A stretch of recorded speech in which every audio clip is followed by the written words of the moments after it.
अखिलेश यादव संसद में बोल रहे हैं, सीधा लिए चलते। मैं उनको धन्यवाद देता हूं कि कई महत्वपूर्ण बातें उन्होंने रखी और अभी भी उनको अपनी अच्छी बातों के लिए बधाई मिल रही है। हमें खुशी है इस बात की कि विपक्ष में जो लोग हैं उनको बधाई मिल रही है, लेकिन सत्ता पक्ष के लोग जब बोल के जा रहे हैं तो उनके सदस्य भी उन्हें बधाई नहीं दे रहा कोई। अध्यक्ष महोदय, मैं धन्यवाद देता हूं आपका भी, और क्योंकि मैं उनकी बात सुन रहा था, उनकी बात सुनने से मुझे कुछ याद आया। मैं ये कहना चाहता हूं 2 लाइनों में कि मैं दुनिया को मनाने में लगा हूं। अध्यक्ष महोदय, मैं भारतीय जनता पार्टी के लिए बता रहा हूं ये लाइनें कि मैं दुनिया को मनाने में लगा हूं, मेरा घर मुझसे रूठा जा रहा है।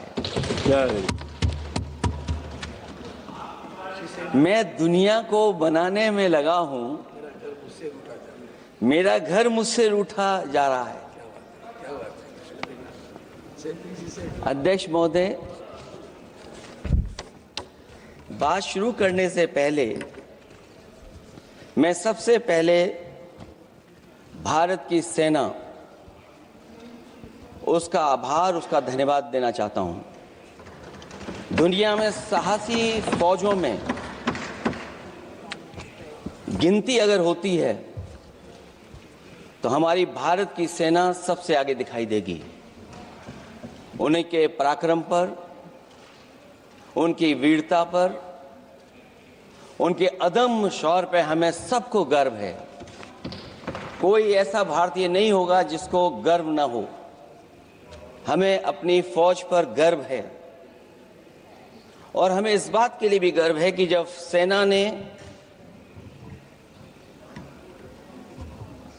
अपना ऑपरेशन शुरू किया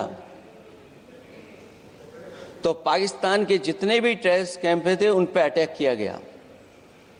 न केवल पाकिस्तानी कैंपों को नष्ट किया गया, बल्कि पाकिस्तानी जो एयर बेस है उन तक पहुंच गए, उनको भी नष्ट किया, ध्वस्त किया।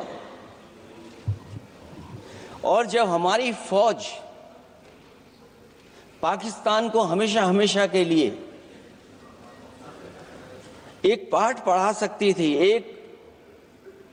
एक ऐसा संदेश जाता कि भविष्य में पाकिस्तान कभी ये हिम्मत नहीं जुटा पाता,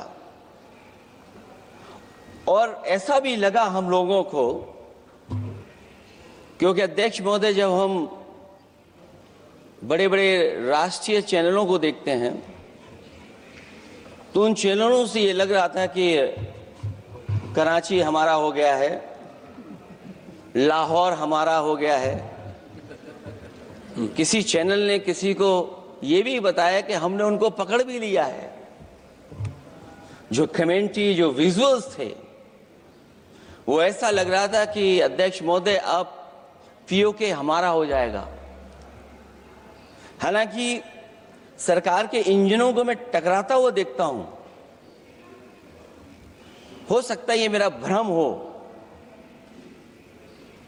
लेकिन पीओके के मामले में सभी इंजन हमें एक दिखाई देते हैं,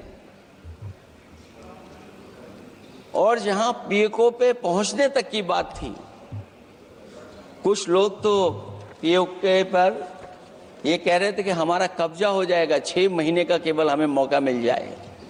ये अफसर सरकार आखिरकार पीछे कैसे हट गई, और क्या कारण था कि सरकार को सीज फायर का ऐलान करना पड़ा? अध्यक्ष महोदय, हमें उम्मीद थी कि सरकार सीज फायर करेगी, सरकार ऐलान करेगी, लेकिन इनकी मित्रता बहुत है, बहुत गहरी मित्रता है, और उसका परिणाम यह है कि इन्होंने अपने मित्र से ही कहा कि आप ही सीज फायर अनाउंस कर दीजिए, हमारी कोई जरूरत नहीं है, हम सीज फायर आपसे ही स्वीकार कर लेंगे।